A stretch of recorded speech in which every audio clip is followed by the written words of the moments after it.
Bom dia, Sinara, Adri, Renato, tudo bem? Bom dia. Bom dia, Pedro. Bom dia. Muito obrigado por ter aceitado o nosso convite, Pedro. Imagina, eu que agradeço. Você é sempre...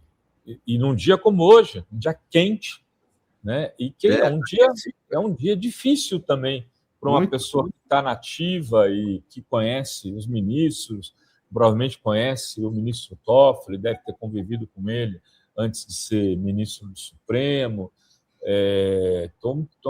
Mas a gente precisa muito ouvir pessoas como você, viu, Pedro? Estava aqui dizendo que nós tivemos muito cuidado na cobertura da Fórum, né, quando surgiram as primeiras questões do Toffoli com o Banco Master. Sempre colocamos a bola no chão, não entramos naquela loucura de, olha, tem que... Não, primeiro precisa ver o que tem. Ainda acho que é preciso ver o que tem. Mas já começo a achar, Pedro, queria te ouvir, né, que o Toffoli não pode mais ser o juiz dessa causa. A minha opinião é que ele está implicado. Se tem...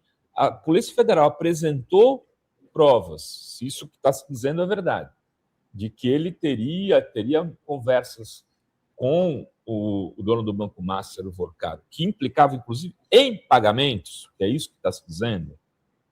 Eu não sei se agora não era hora de ele, pelo menos, sair do caso, Pedro. Bem, eu desde o primeiro momento que foi abordado esse assunto, eu tenho tratado com cautela, porque essas coisas têm que ser tratadas sempre com muita cautela, porque se de um lado há problemas no STF hoje, né? Aliás, não são de hoje, Sinara mesmo observou isso, mas por outro lado, há um movimento no mundo de extrema-direita que ataca os judiciários. Aliás, não é novo isso houve no nazismo também. Quer dizer, eles atacam o judiciário para destruí-lo e construir o seu judiciário, não é para prescindir do judiciário. Não existe como você reproduzir o sistema capitalista sem judiciário. Por isso que você pode notar que interessante, há um livro do Ernest Frankl que trata disso. O nazismo, por exemplo, era o Estado dual. De um lado era o Estado de exceção, a Gestapo, o campo de concentração, onde os direitos eram os corpos eram sujeitos ao poder de Estado sem nenhum tipo de mediação dos direitos, mas ele convivia no interior da própria estrutura estatal com o Estado normativo, quase com o Estado de direito, juiz, lei. Isso é importante para reproduzir, é essencial para reproduzir o sistema. Então, nem o nazismo, né, uma ditadura muito intensa, abriu mão de ter, ou pôde prescindir de ter um judiciário. Então, o judiciário sempre existe. Só que o que eles querem? Destruir esse que está aí e compor um judiciário, vamos dizer, a seu feitio, a seu modo, com as suas características, leal a eles, né? Então, a finalidade é essa. A gente sempre tem que ter cuidado, tem que fazer sempre a crítica da crítica nessas horas, né? Procurar entender qual a função da crítica. É ajudar a melhorar ou é destruir, né? Então, eu tenho procurar ter cautela. Quando surgiu a denúncia do Toffoli, eu falei o óbvio. Falei, isso aí não é suficiente para você falar em impedimento do juiz. Ele negava que tivesse qualquer participação no tal do resort. Eram os parentes que eram donos, e esses parentes receberam algum tipo de influxo financeiro de um fundo que era ligado a não sei o que do Vorcado, né? Isso não é suficiente para você declarar suspeição ou mesmo para se julgar suspeito, etc., porque é muito longínquo, né? Se o meu irmão recebe um influxo financeiro no negócio dele de um banco, eu não vou poder, como juiz, julgar esse banco, me parece muito, muito distante, né? Eu vou lá no Itaú, peço um empréstimo, então meu irmão fica impedido de julgar assuntos do Itaú, me parece muito, muito longínquo isso, né? Só que agora mudou. A realidade eu estou tentando entender as notícias, Renato. Tá? Nós temos que também agora, nesse momento, ir com calma, porque está muito perdido. Se você pegar a primeira página do Estado de São Paulo hoje, relata uma coisa. Se você pegar o que está relatando a UOL agora, é outra coisa. Então, detalhes diferentes que mudam todo o contorno. Por exemplo, você pega matérias de jornal da grande imprensa, de jornal e de televisão, aí, etc., que falam que o Toffoli só teria conversado com o Vorcaro nada sobre pagamento. Que ele teria falado no celular, trocado mensagem para marcar a hora, para falar pessoalmente. Já tem outras matérias que falam que não, que ele cobrou pagamento para a empresa dos seus irmãos. e que em outro depoimento ele mesmo declara que ele era dono, sócio dessa empresa.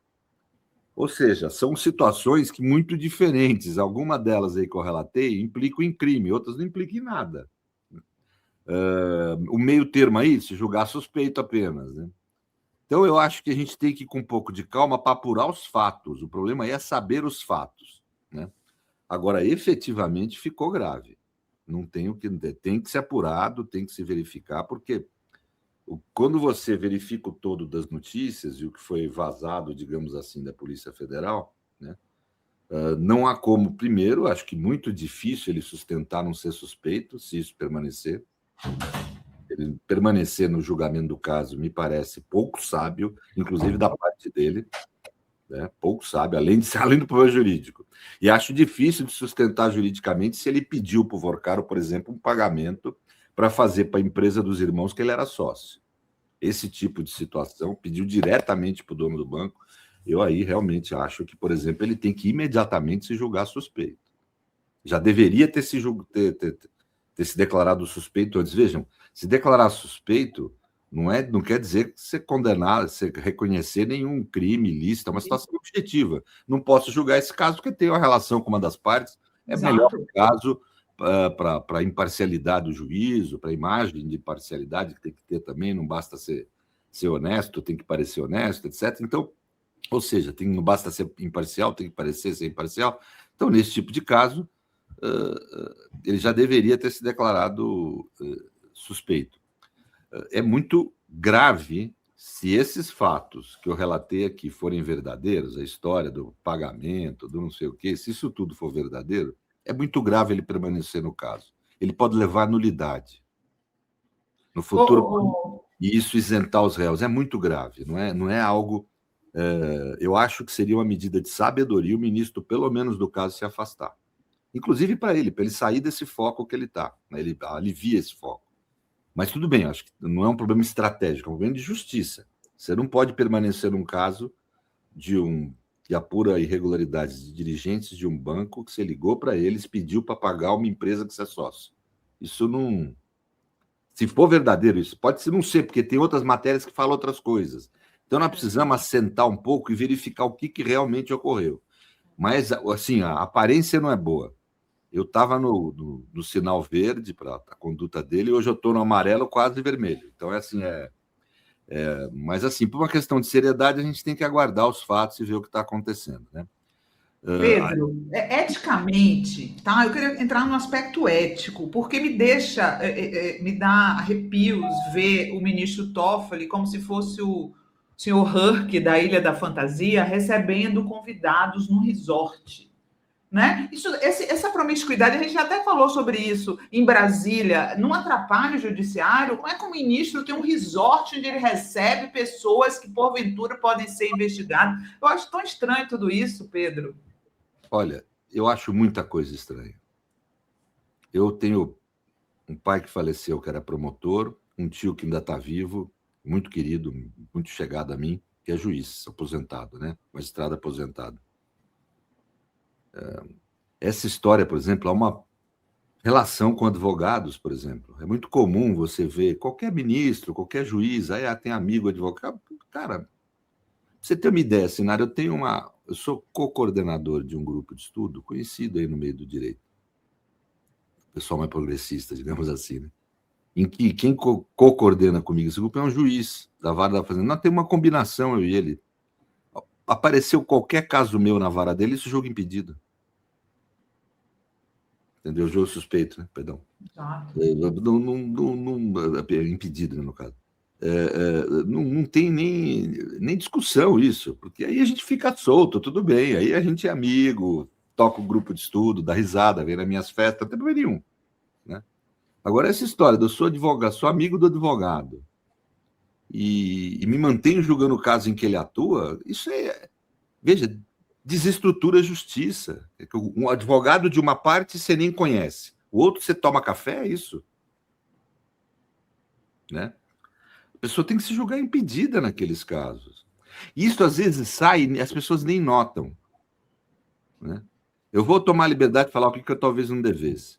Você vê essa tragédia que houve com essa moça, por parte desse ministro da STJ aí, né?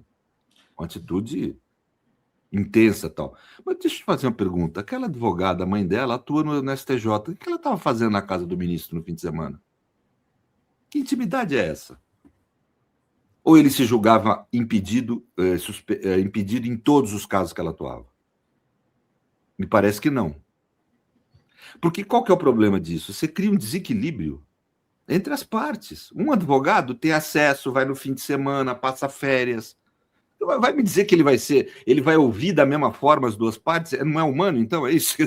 É uma máquina? Claro que não, é um ser humano. Vai ouvir quem está mais perto. Então, guardar uma certa distância do convívio social de advogados é uma necessidade para realizar a imparcialidade da justiça.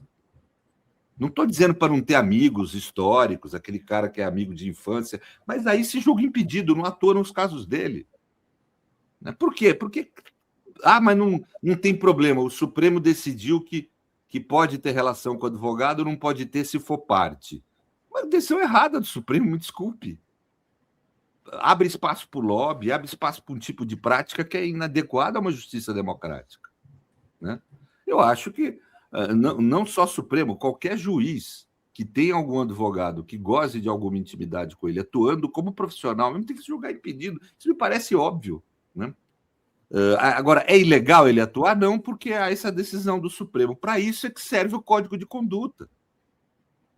Para condutas que não são ilícitas, mas que são inadequadas. Sinara, eventos acadêmicos que hoje em dia se fazem. Diz para mim qual que é a importância de um evento acadêmico de direito brasileiro feito na Europa. Para quê fazer na Europa? Né? É a promiscuidade, é isso que eu estou falando. Tem uma promiscuidade aqui em Brasília. Vou dar outro exemplo ainda, que para mim é grave. O Breno Altman é processado por ter exercido o direito de livre expressão dele. Eu sou advogado dele nos casos. A entidade que promove os processos, que provoca a justiça a processá-lo, chama CONIB, ela promoveu eventos em Israel, convidando ministro do Supremo, que foi, desembargadores, ministros da STJ, juízes. Entre eles o Toffoli. O próprio Toffoli. O que o juiz tem que fazer em Israel? Ele vai atuar em alguma jurisdição internacional? Para que ele precisa conhecer a situação, o ponto de vista de Israel? Ele é diplomata? Ele trata com relações internacionais? Né? Gera uma fundada, assim, uma suspeita de que ele está indo para poder ter o hotel, fazer a viagem. Isso é um tipo de favorecimento que não é ilegal, não é ilícito, mas é inadequado. Juiz tem que ser espartano na vida, tem que ter vida, por exemplo, material muito simples, é uma opção, é que nem ir para o sacerdócio. Né? Tem que ter uma postura espartana perante a vida, uma discrição absoluta. Só falar pela caneta, a expressão que o meu tio sempre usou. Juiz fala pela caneta. Quer dizer, ou seja, uma discrição como postura. Né? E não se dá esse tipo de convescote, de convívio. É ilegal fazer essas coisas? Não. Mas é inadequado para a imagem da justiça. Para isso é que temos que ter um código de conduta. Até agora, nenhum argumento. Mas o momento não é adequado. Todos os códigos de conduta. Estados Unidos aprovou o código de conduta no momento que a corte estava sob suprema pressão por causa da conduta de um de seus juízes. O Tribunal Constitucional Alemão também. São nesses momentos que se aprovam esse tipo de norma, que é uma norma defensiva da instituição. E aí enseja, Sinara, uma outra questão que eu queria levantar. Eu acho muito importante para a gente estar vigilante como defensores da democracia. Esse assunto do ministro Toffoli tem que ficar restrito ao ministro Toffoli. Nós não podemos deixar a extrema-direita querer estender isso para o STF como instituição. Isso aí não pode virar uma lava-jato do STF. Seria altamente destruidor da democracia. A não ser que tenham outros ministros envolvidos, né, Pedro? Tem que ver o que chama de envolvido, porque essa palavra envolvido, eu não sei, eu estou escaldado pelo Mensalão e pela Lava Jato. Essa palavra envolvido é a coisa que tem. Você advogou para o cara, você estava envolvido com ele. Eu advoguei para o cara. Então, troço que tem que ver o que é envolvido aí. O cara é médico do sujeito, é envolvido, porque não é médico do cara. Então, ou seja, a palavra envolvida ela é perigosa. Eu tenho muito receio, porque a extrema-direita vai aproveitar disso para vir para cima. E a extrema-direita assume a postura destruidora do judiciário batendo nesse tipo de coisa mesmo. Por isso que eu acho que o Código de Conduta era um elemento de defesa da instituição. Pode ser inconveniente para os homens, mas é uma defesa da instituição. Ô Pedro, o impeachment subiu no telhado do Toffoli? Acho que não ainda. Isso aí tem que ser imaginado. Veja, primeiro, não se pode falar em impeachment por decisão judicial. Isso é muito importante fixar. Eu vim aqui, você não vai lembrar, Renato, aqui, na época da Lava Jato, falar que todo mundo queria punir o Moro, a nossa turma, né, nosso pessoal queria punir o Moro. Falou, não, ele não pode ser punido por decisão judicial. Porque isso é uma proteção que o judiciário tem que garante a independência, a tripartição de poderes, etc. Né? É a mesma coisa que eu falo agora, por decisão judicial não. Teria que comprovar que ele, eventualmente, tomou uma decisão por ter cometido um crime de corrupção, alguma coisa assim. Tem que ser algo grave. Como eu defendi na situação de Dilma, dei um parecer para o presidente Dilma, né? A conduta para gerar impeachment tem que ser grave. A Constituição fala em atentado à Constituição, ela não fala em mera inconstitucionalidade. Né? Então tem que ser um atentado, precisa ser algo grave. Né? Eu ainda não vejo... Eu vejo cheiro, mas não vejo nenhum elemento concreto de nenhuma conduta grave que justifique isso. Agora, obviamente, vai ter que haver investigação e o Senado pode acompanhar essa investigação, ao meu ver. Né? Isso me parece evidente, porque é competência dele decretar impeachment de ministro supremo. Mas, por enquanto, ainda não há base para a gente falar em impeachment. Né? Agora, eu acho que há fundamento até... para ele declarar o impedimento dele, para ele sair fora do julgamento desse caso. Isso eu acho que seria positivo para a corte, para ele, para todo mundo. Agora, não é isso que ele parece que está querendo fazer, né? Porque ontem ele soltou uma nota questionando a Polícia Federal que ela não teria competência para pedir a suspeição dele. Primeira nota. E hoje de manhã ele soltou outra nota dizendo que não, que ele nunca foi amigo do Vorcari e que o que ele recebeu de dinheiro foi a venda do resort, que ele era societário. Você acha que ele vai tomar uma atitude como essa ou ele vai insistir? Agora ele pediu todo o acesso a todas as outras conversas, trucou, pediu para a Polícia Federal mandar para ele tudo.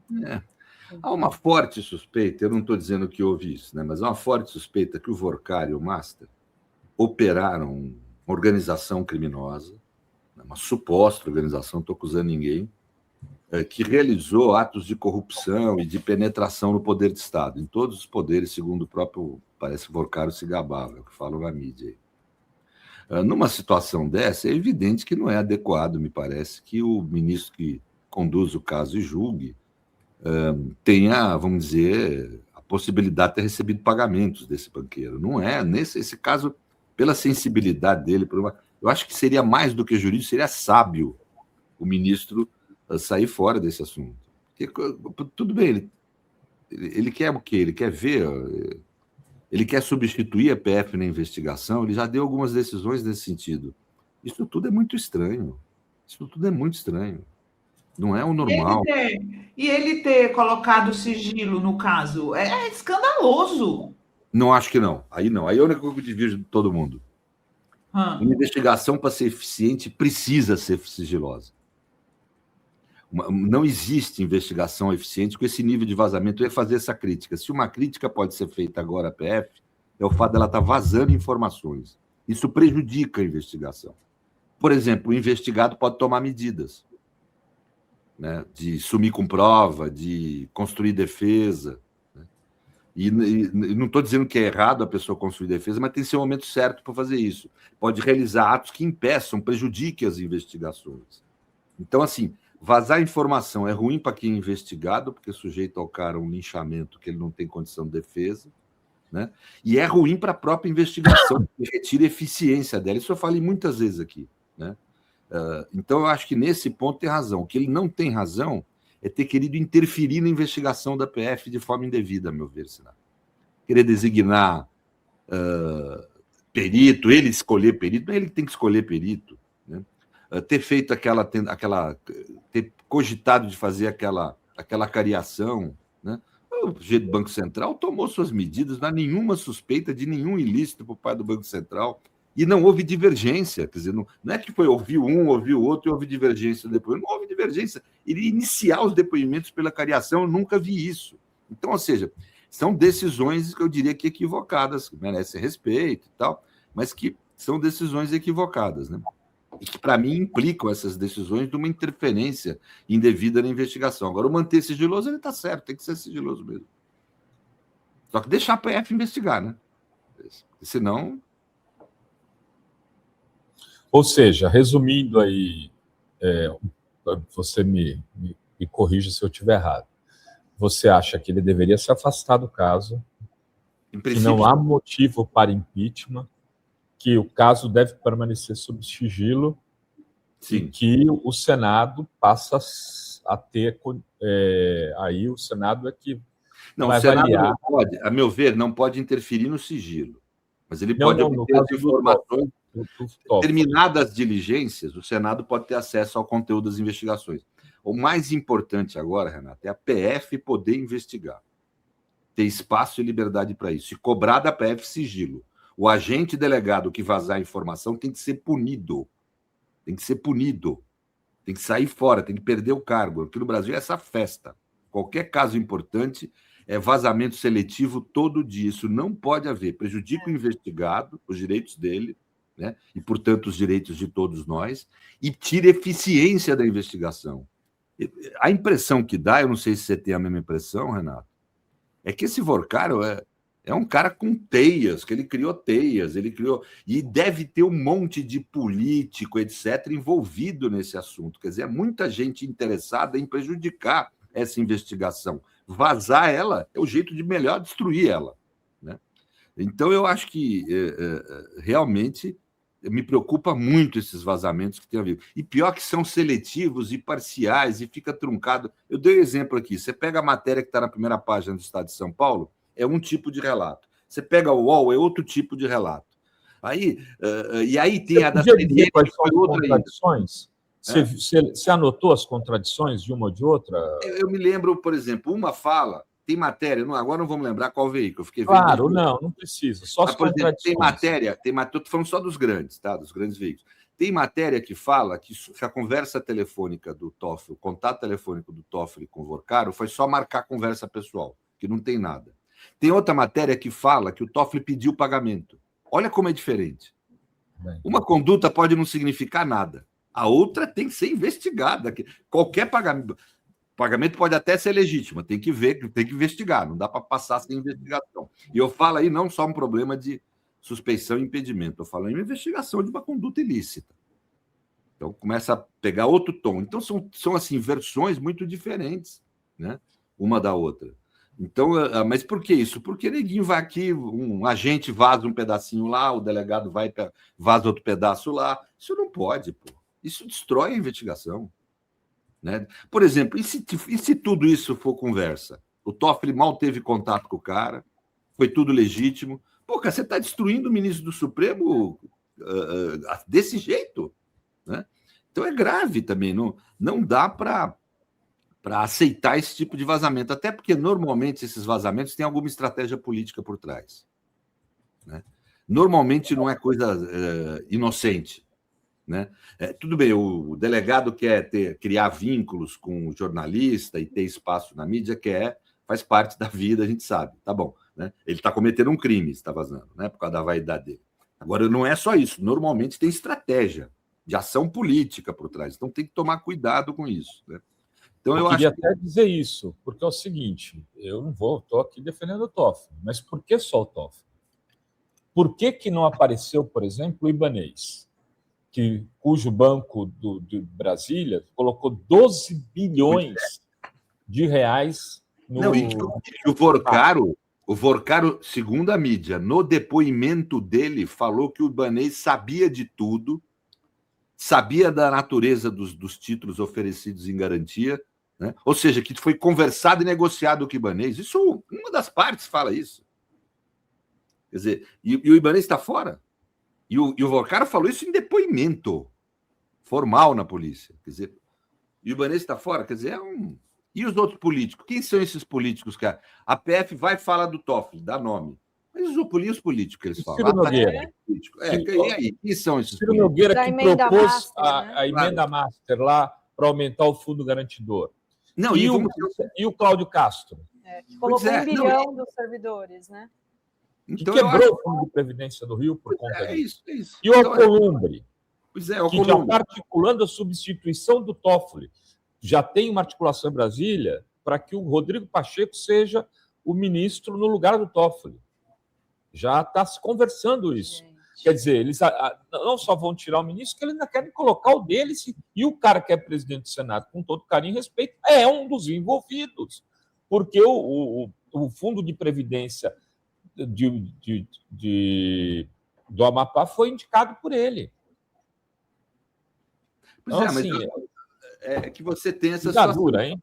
Então, eu acho que, na realidade, o que me põe muito medo é que o nosso sistema de justiça, polícia, MP, judiciário, parece que viraram macaco em loja de louça.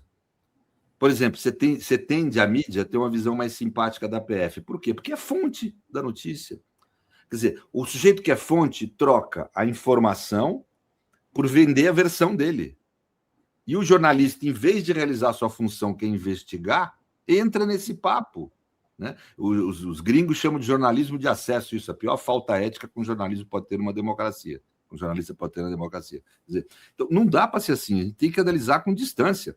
A PF está vazando informação sigilosa, está cometendo crime. Tem que entender isso, um crime gravíssimo, que destrói a própria investigação. É muito grave isso que está sendo feito. É óbvio que para mim é muito interessante, para nós aqui, Renato, vir aqui e debater o que a gente fica sabendo com esses vazamentos. Mas não dá para deixar de observar que esse vazamento é crime que destrói a investigação. Né? As investigações eficazes nesse país foram sigilosas. Eu lembro da do golpe. Nós fomos saber dos detalhes da investigação do golpe no dia que saiu o relatório final. Né? Agora, nesse caso, não. Nesse caso, está uma peneira e ninguém punido. O delegado que for pego, que tiver algum indício de que vazou alguma coisa, tem que ser afastado do cargo, apurado e, se ao final comprovado, demitido. Não dá para ter gente assim dentro da instituição. E tem que ser investigadas as razões do vazamento, por que está sendo vazado. Né? Não dá para ficar de boa nisso aí, vamos dizer assim. Né? Então, eu creio que... acho que o conjunto do que eu tinha para falar é isso. Acho que o ministro Toffoli acendeu um sinal amarelíssimo de que ele tem que se declarar impedido. Nesse caso, ele tem que sair do julgamento. Acho um perigo para ele e para a instituição ele permanecer no julgamento. Levanta um tipo de coisa e insisto, você falar que você está impedido, suspeito, é fato objetivo. Não quer dizer que ele cometeu nenhum ilícito. Segundo, acho que não dá para se falar em impeachment ainda, muito cedo, tem que aguardar os fatos e ver o que vai ser investigado, é muito cedo para sequer se cogitar disso. Né? Também falaram, muita gente falou em ele se afastar do Supremo, exagerado, ele precisa se afastar do caso, ele continua no Supremo, é ministro Supremo, não tem nada para que o leve agora a sair. A PF precisa ter autonomia para poder investigar, precisa parar de se querer interferir no trabalho da Polícia Federal. Né?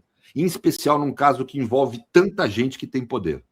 Ela precisa ter proteção da estrutura de Estado para poder investigar. Essa proteção, contudo, exige que, mais do que nunca, agentes e delegados da PF não cometam crime vazando informação. Vazar informação é crime e destrói a investigação. É preciso ter muita seriedade nisso.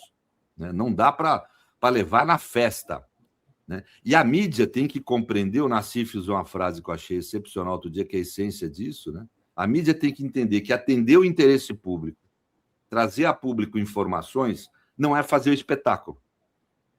Né? Atender ao espetáculo contraria o interesse público. O papel da mídia é atender o interesse público. Ou seja, tem que ter seriedade também na hora de divulgar informações, na hora de estabelecer essas conexões com agentes públicos. Não pode abrir mão do papel da mídia de investigação. Por mais importante que seja a informação que o jornalista receba de um delegado, ele tem que investigar, porque esse delegado pode estar querendo manipular, em geral está. Né? Portanto, o conjunto de coisas que eu tinha a dizer é, grosso modo, isso. Talvez numa frase, precisa haver seriedade do nosso sistema de justiça e policial nessa hora. O país exige isso deles. Muito bem. Pedro, muito obrigada. Obrigado, gente. Pela entrevista aqui hoje. Obrigada. Bom fim de semana. Obrigado. Bom carnaval, né? Pedro. Até a próxima. Bom carnaval, Pedro. Já comprou a fantasia? Você vai de Não, eu ministro vou do viajar, Supremo? bicho. Eu não sou esse negócio de pular, né? Mas eu estou com 62 anos, bicho. Se eu pular muito, me dá um dor. Pensei que você ia de ministro do Supremo aí na Consolação. Aquela capa. Imagina, cara. Puta, eu tô velho já, cara. Impressionante. Um abraço, gente. Valeu. Abração, Tchau, tchau, Pedro. Pedro. Pedro.